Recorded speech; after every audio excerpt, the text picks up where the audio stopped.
When it comes to maintaining our naked cast iron, why are we still stuck in the Stone Ages? There's nothing new. It's all the same. This type of wax, that type of wax. I'm tired of the waxes. Why can we not put something on that's going to protect it, prevent the rust, and give us the best performance possible? I think I just may have found that very product. More after this. I'm Rick, and this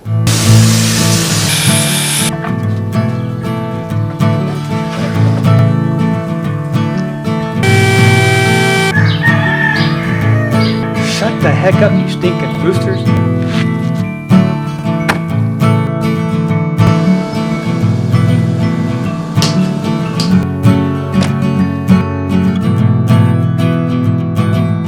Down for your sanity. This is the shack. Hey everybody, welcome. Yep, I think I may have just found the answer to my question. I'll put a link up here. I had something happen to my table saw. I had a major rust issue, and I had just, like a week or two prior, sanded the whole thing down, honed it with 400, then went back with 1000 grit, wiped it all down really good, and put a good coat of wax on it, only for it to rust up in 2 weeks. But that was kind of on me, but still, it should not have rusted that badly that quickly. So after that, I was on a quest. I was on a journey to find my answer. I needed to find something better than this archaic way of just maintaining our naked cast iron with wax. There has to be something better. After hitting every possible site, thread, video I could find, anything, one product popped up a couple of times. Really didn't think about it because it was mentioned here and there, not a lot. So last time I saw it, I don't know if it was on a Sawstop Grizzly or somewhere around there, somebody said something about that again, and I think, let's just check them out. Let me just go check it out. It never hurts to see. Went to the website, watched the video, and I liked it.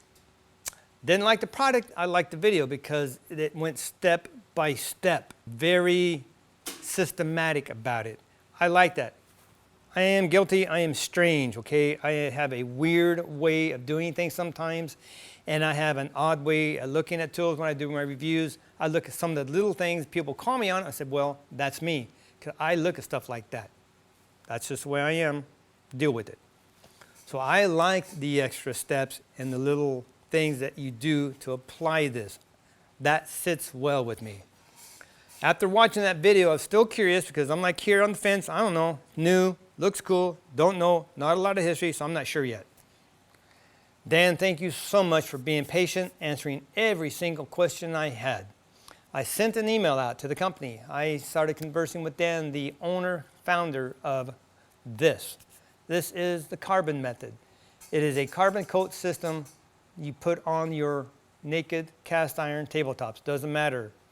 Table saw, joiner, planer, bandsaws, routers, whatever's naked, you put this on, it protects it. We went back and forth, and he was very honest, very truthful, and very straightforward with me, answered every question I had, made me confident enough that I came off the fence, came over, and I purchased the product.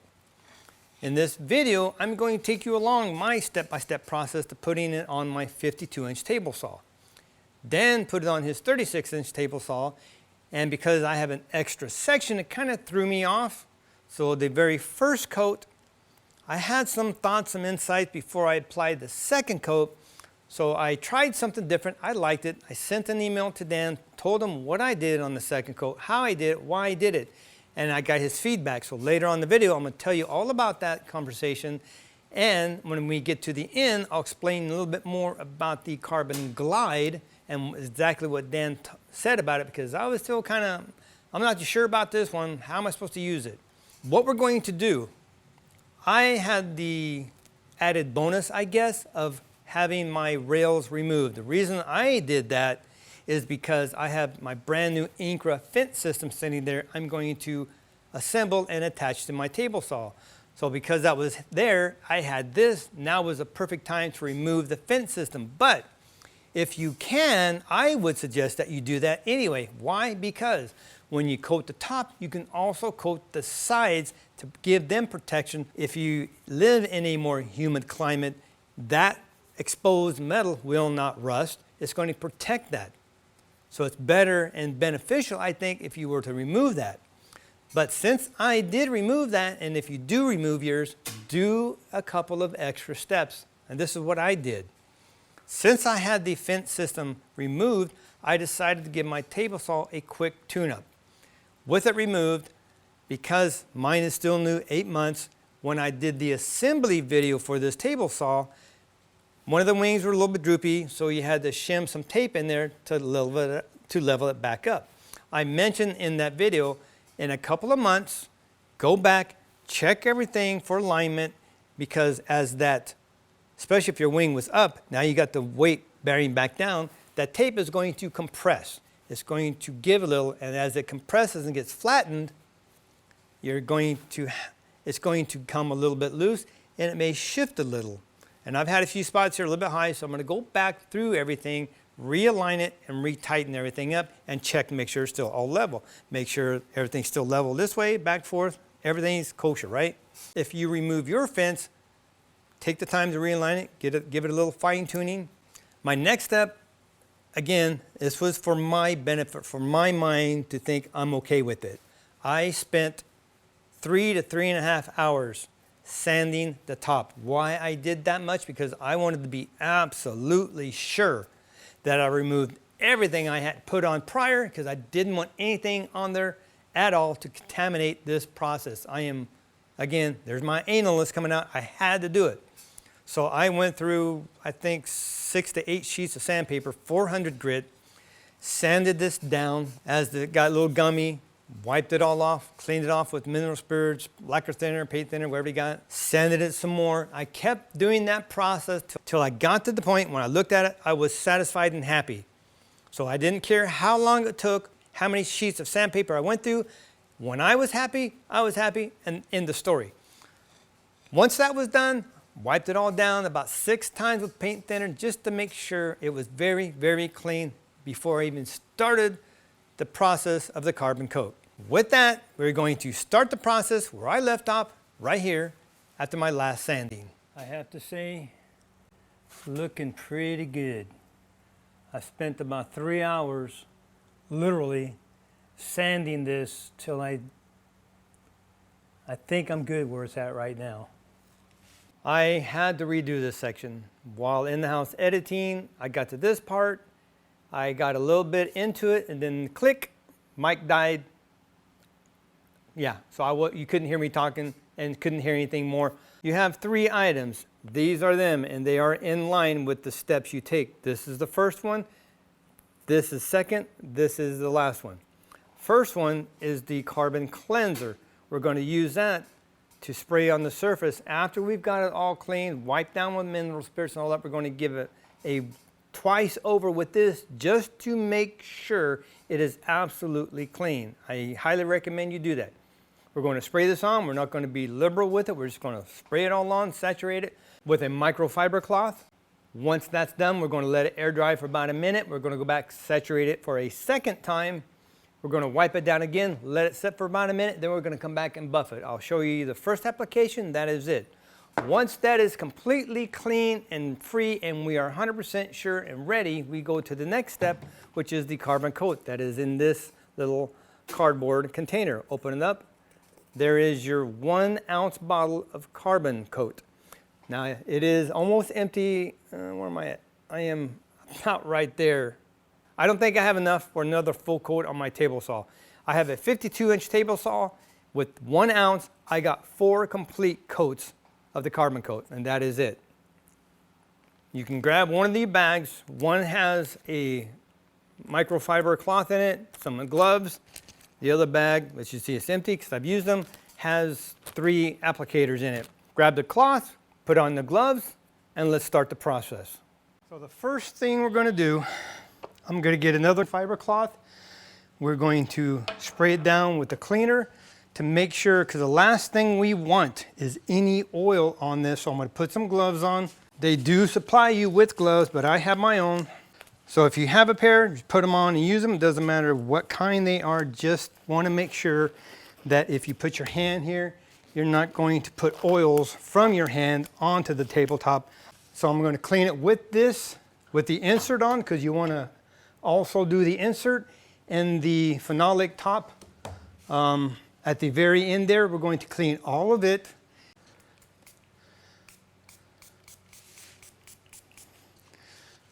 Don't be shy.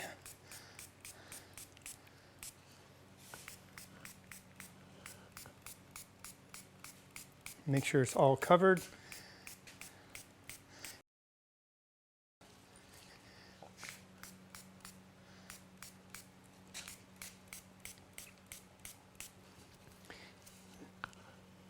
If you have just the table saw, this kit should be fine. But if you have a few tools like I do, we're going to see how much we get out of this one, and I may order some more. So now we're just going to go in the circular motion, kind of just buff it, make sure we get it all cleaned off.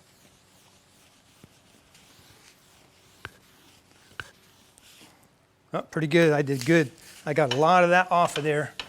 Like I said, I must have used about 7 paper towels. Then I used, I'm flipping it over for this part, and I've used a couple of these towels, use up all my mineral spirits, got it very, very clean, make sure I got everything off of there.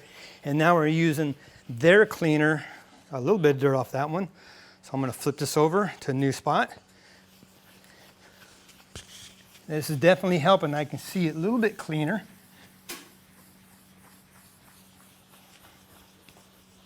And then get this phenolic.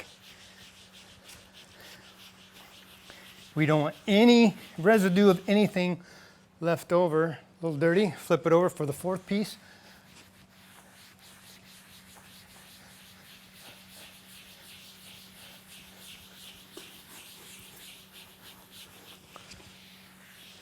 Okay. Actually, I'm going to wash that one. I'll grab another one because I'm going to use this one more time just to wipe everything off here and make sure.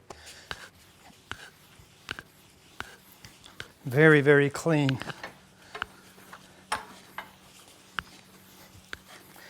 Wow. I don't think this has been this clean even since the day one I got it. Okay. That is fantastic.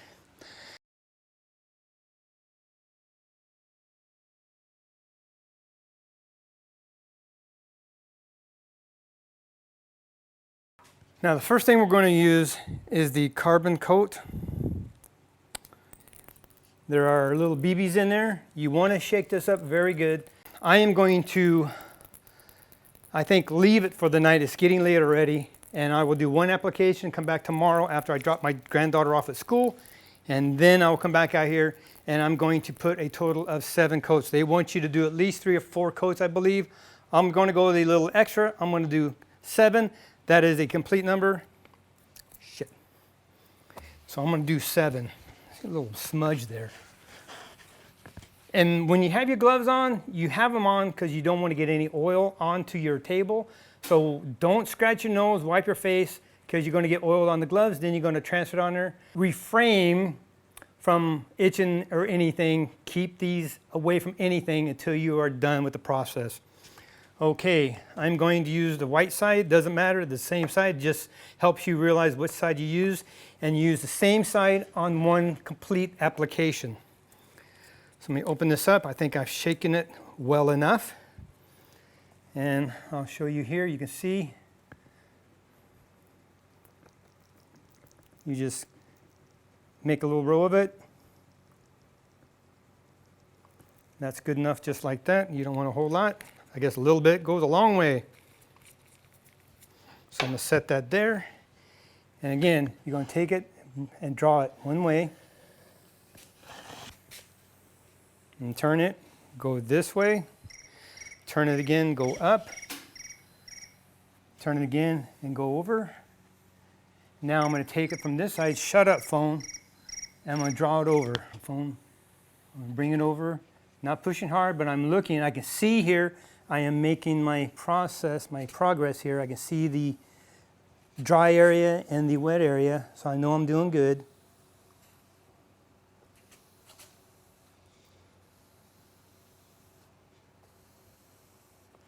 And then you can go up and down. You want to feel it. Oh, I can feel it. It's starting to drag. So I'm going to complete this process just to make sure I got it all over real good. Yeah, I can feel it. It's starting to pull on it. That's it. We let it go now for 1 minute. So I'll set my timer. And I'll come back after 1 minute's done. Okay, we are at 53 seconds. So when it goes to 1 minute, I'm going to set my applicator at 45 degrees. I'm going to draw it my way just to make sure it's level. Then we're going to let it sit for another minute. Okay, done. So I'm just going to leave it at 45 and just let it drag itself over here. Overlapping.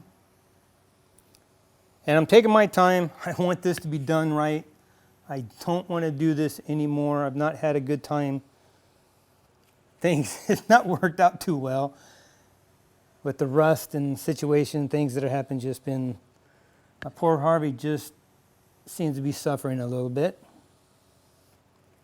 Okay, last one.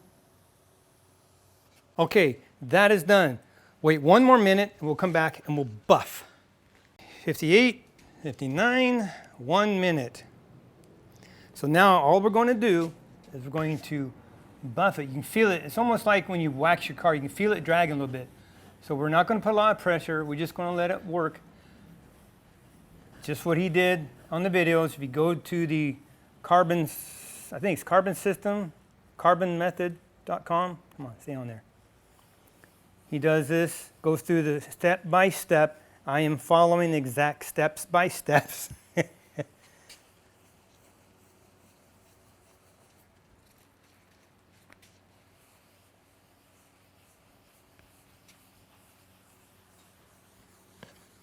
You can start feeling it as it gets lighter. And then I'm going to start making bigger circles. And I'm not pushing hard, I'm just letting it go. That's why you saw the rag kind of clump up because it was dragging. Now it's going smooth. Man, I like this. Actually smells pretty good too. I'm surprised. Not a bad smell.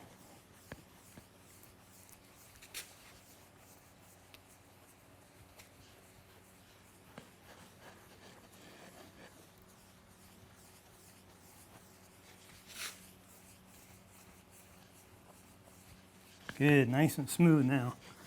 And I may be going, damn, I'm telling you, I'm tired of everything eruptions. Okay, that's done. Let's move over to this section. So on this one, we're going to go from miter to miter. And in this one, I'm going to actually put it in the sides and get the miter slots coated. Again, I'm going to mix this up first, give it a good shake, put it on the applicator, and do the same. I'm going to go down this side. This will be the high side. Go around. We're going to bring it over. And then up and down. And then when that's done, I'm going to do the wells here, or the miter slots. Make sure this is shaken up really well.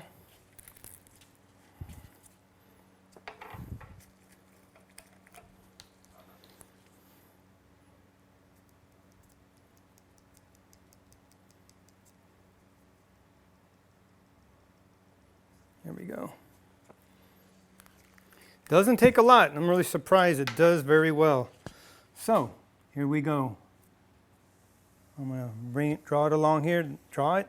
I'm going to take this, go over that side, and then up. Now I'm going to take this and go over the slot and everything. I'm going slow because I want to make sure I get a good coat onto that. But after about 7 coats, I think I should have about everything on there by then.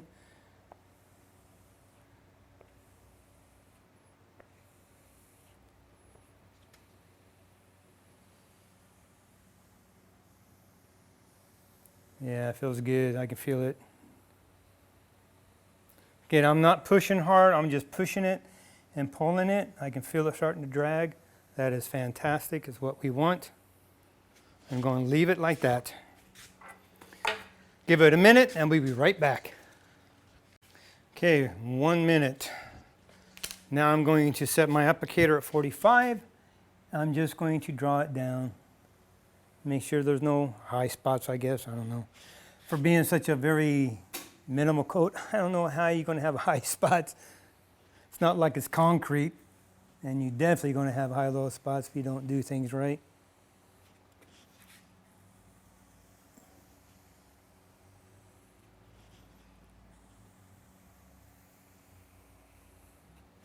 Now at this point, I am going to run a thing in here on both sides. I don't know if I can get anything on them or not. I'm just going to hope I can. Come on, get in there. Flip it on this side, see if I get a little more. I don't know if I'm getting any in there or not. Let that set for a minute, and then we'll buff. 1 minute, good. Stop that. Now this is the one side we use. We're going to flip it over to a clean side. And you can feel it. You can see how it kind of drags. We're just going to go over this.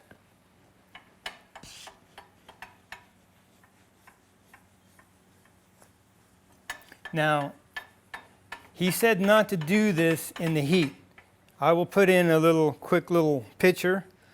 The other day, it was 116 in my shop. Yeah, a little crazy. So I've been waiting a week. We had to get through this stupid heat wave we've had. Then we had high humidity with a couple days of rain. So today is the first day. It's kind of cool out. I am sweating pretty good right now because it's still just a tad bit muggy out. Not bad. Come on, lay down. There we go. Now you want to make sure you kind of get in the holes here and everything. That really good. And I'm just going to do big circles now. So tonight is the first night it's cool enough, so that's why I'm doing it. I've been waiting. Also, we're just going to do a quick little swipe up and down the rails here. And I think we're done. That is it. I apologize for the interruption, but I want to clarify a couple of things because after I did that first initial coat, I had a few insights. I contacted Dave, the founder, owner of this company, and he replied back. So I want to kind of update you on some of the thoughts that I had and how I applied it to my tabletop. If you have a 52-inch tabletop versus a 36-inch, a little bit of a different layout you're going to have to do as far as your tabletop is concerned. My first observation was these basically are a one-time use. The first application was late, and I had to deal with my daughter, my granddaughter stuff, so I went in the house. I had to take care of them and do things, so I didn't make it out here the rest of the day until the next day. But because this was left overnight, the one side is basically like your tabletop. It is rock hard. I rinsed it off, tried to clean off because of the formula of this. When it gets on here, it dries. It's trying to create the same surface as you do on your table saw. So basically, these are single use. So if I have multiple tools, I'm going to go through a stack of these. One coat, wait an hour. Second coat, in the trash it goes. Get another one. So if I want to put 7 coats, that's 4 of these I'm going through. Great product, I like it, but it's just, again, these are my personal insights, things that I think about. So let me reposition the camera. I want to explain something about my tabletop. If you have a 52-inch table saw, this is something you may want to consider. Originally, when I purchased my table saw, it came with this cast iron wing. This is phenolic, this is phenolic. I prefer cast iron versus wood, not a fan of phenolic. So I opted for a second wing. So now when I do the third application, would normally do this section, and then this section would be your phenolic if you have a 36-inch table. When I originally did the steps, left of the miter slot over there was 1 application. The center part here was number 2. This was number 3, this was number 4, this end over here was number 5. Too many steps, just wouldn't work. To me, you can't feather this properly. So on the second application, what I did was I incorporated all of this. And when I did that, what I did was I put 3 lines of the formula on here because I knew I had a greater surface area. Then I went down, covered this all the way over and up and down. And I had plenty on the end over here. So when I was drawing it from the well over here, and I was going slow, and I angled my view. Instead of being up here, I brought it down level so I could see it. And I made sure I could see the wet streak go all the way across. And I was drawing it over, and that seemed to work better for me. So either you do this step 3, this step 4. If you have a 52-inch, then if this is phenolic and this is phenolic, you're going to have to do it on the phenolic end and do all of this as one shot. In my case, this from the miter slot over to here is my step 3. The phenolic board is step 4. If you have a 52-inch and you have these two, from the miter slot to here would be step 3, and then you have to incorporate all of the wood on step 4. And when you do it on the other end, remember, because you want to feather the center part, or in my case, feather the joint between the phenolic and my cast iron, I'm going to take and start the well line on the opposite end over here on the very edge of the phenolic, go around the square, and then I'm going to draw from the far right end and bring it towards the cast iron from the well line over and bring it this way. That worked for me because I have a greater area here, and if you have the 52-inch without the extra cast iron wing, you're going to have all this wood on this end, a greater area. So you're better off putting a little bit more on and just making this one large application versus one application to here. The wood, if you got the phenolic, 4th application, 5th application. To me, it just makes sense because you're eliminating the possibility of screwing up this area when you're trying to blend it in. So now that this section is done, we're going to move on to the phenolic end and complete this and our final words. Now in this last one, what I'm going to do, I'm going to do this edge counterclockwise, then I'm going to draw over to meet in here, feather that in, and I can already tell, wiping that off, that sucker's really slick already, nice and smooth. Each coat, when it's done, you got to wait an hour. So if you started in the day, this is a full day on this, just putting the coat on, because you got to wait an hour in between coats. Sometimes you got to spend a little time to do what's right.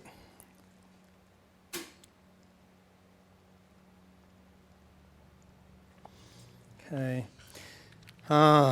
Okay, we'll do the phenolic top last. And then we are going to go in for the day. So I'm going to show you. I'm just going to bring this in. Oops, come on. That kind of went off. That was weird. There we go. And I got maybe about a 1/2 inch over on this side. I'm overlapping it.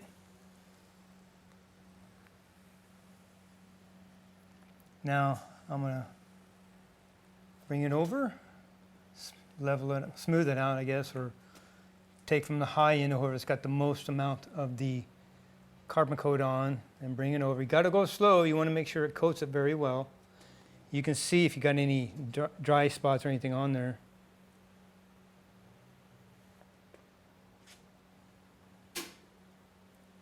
Okay, this isn't a fast process. You want to make sure you get a good coat on everything. A good, solid coat.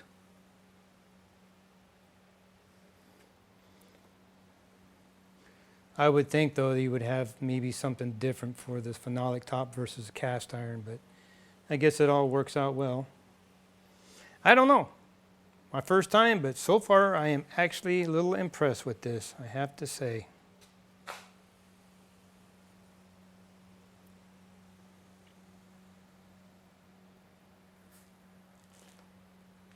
I can feel it dragging, but I'm just going to go over everything one more time. You want to have even pressure. You don't want to push too hard, but you want to make sure it's got full contact of the surface of the applicator. Especially, you know, when you're doing it in the light, you can see if there's any spots that's missing by accident. And I can feel this is definitely starting to tack up because it's dragging a little bit, but I want to finish this. Okay. And that's it. Let this sit for a minute.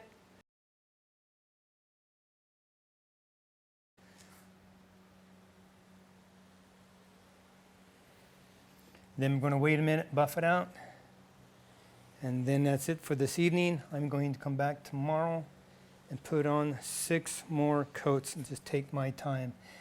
I can do it now with the weather breaking and having a little bit more comfortable conditions, but 116 degrees out here, yeah, I'm not doing it. And it wouldn't be good for this. It would dry too quick. I just couldn't get it done quick enough. So that is it. You saw how to do it when I buffed this. I'm just going to buff it over to there and, buff this center really good because this is like feathering in. So we're feathering in right there. And that is it.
Doing some researching and I stumbled across Mark at the Wood Whisperer. He actually did this too, but when I watched his video, he didn't do it as Dan would suggest. So I don't know what kind of outcome he's going to get now that he's moved to Missouri, a little more humid climate versus Colorado. So I don't know. Me, because this is new, I'm not sure about the longevity. There's not a whole lot out there about this. I chose to really stick to Dan's step-by-step process. But after the first application, as I stated earlier, I had some thoughts and some insights, so I'm going to share something with you. I got a reply back from Dan because I told him the same thing I told you in the video. And I don't want to mislead you. I want you to fully understand exactly what to do. I told Dan that the first application, when I was drawn from the well over, I noticed that in a couple of times when I would draw over and I would look at that streak, because that's how I made sure I was overlapping enough, and I went slow to make sure that I had even coverage. There were a couple of spots where I had about a 6-inch streak, maybe an inch or so wide, 1.5 inches wide. Even though this whole applicator was on that, going over, there was a spot there, again, about like that, that had no carbon coat on it. It was dry. Like, damn, so I'd have to go back and draw from the well again and go over it a second time to cover it. Because of that, dribbling it like this, you'd have little gaps. That's why I chose, and I thought, what if I did that? And it seemed to work better for me that I would tap on the applicator and kind of tap and pull. So I'm kind of drawing a little bit as I go. 2 lines, I had full, complete lines. To me, in my weird anal mind, when I put that on there, I had no more issues of coverage on the whole thing. I had enough on there. Dan said that's why I only got 4 applications versus maybe 7, because I was putting a little bit too much on. So it's like 6 1/2 dozen the other, or however that thing goes. I may have been putting a little bit more on. I may have wasted a little bit, but me personally, I never saw a gap from that point on. When I started doing that, I had very good coverage. It may have been a little bit of overkill, may have been a little bit wasteful. Personally, I would rather have a little bit extra on there to make sure I got very good coverage, because again, this is new, I'm not sure. So I only got 4 applications versus I probably could have got 5 or 6 max out of this, dabbling on here. But because I did it this way, dabbing on the applicator versus dabbing from the air, I felt I got a better coverage on the applicator. Transferring over to the tabletop, I got a much fuller, I guess, application that way. Do what you will, do what you want. Dan suggests doing this way, you get more out of it. I chose to dab it on this way because I felt I got better coverage overall. Might have been a little wasteful. That's totally up to you what you want to do. So if you have a 36-inch, you should be able to do 5 or 6 coats, no problem. I don't know. There's enough in here. If I did it lightly, I probably could get 1 more coat. We'll see. Thank you so much. I appreciate your time. I know this is long, but this is very, very important to do right, to follow the procedures to get the most out of this application. Now, I didn't show yet the carbon glide. The carbon glide is your maintenance. And I asked Dan, how often do I apply this now? Do I apply it prior to use every time? Do I apply it once a week? I mean, depending on my use, how do I apply this now? And these are his words from his email, because I asked him about the carbon glide. And I quote, use carbon glide as needed. You will feel when it needs to be reapplied. Wax tends to start slick and slowly loses slickness over time. I have found that carbon glide is more like a light switch. It is slick until it is not. So your carbon glide will be nice. All of a sudden one day if you're using it, you're going like, I can feel that. So he says, quote, do not overuse the glide. 1 to 2 layers is all you need. If you keep going, it will get soft and it will transfer onto your piece. So if you use this, it's kind of like, I guess what I'm thinking is it reactivates it and you're resealing it. So it's adding that little extra layer on top. I'm going to ask Dan his thoughts on this. So look in the description. I will have the first thing per Dan as far as carbon glide is concerned, what his suggestions would be. And I'm going to ask him one more time. So we are done with this video. Again, I am so sorry it's long, but I want to make sure you understand how to use this product, how to get the most out of this product, get the most efficiency out of this product, and the most efficiency out of your table saw. So we are done. Thank you so, so much for staying along with me on this. And so, yeah, thanks again for watching. Be blessed. Take back your shack. Build it for your sanity. I got to go in and check on my daughter and my granddaughter. They are my priority right now. We will see you next video.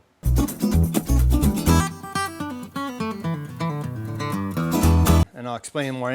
I'm sorry, my daughter was in an accident last week, and we're just kind of getting into the aftermath and the recovery. She was in the hospital for 4 to 5 days. My granddaughter was in the hospital for 3 days, so it's been really stressful, and I keep making mistakes on this, I can't even think on this video.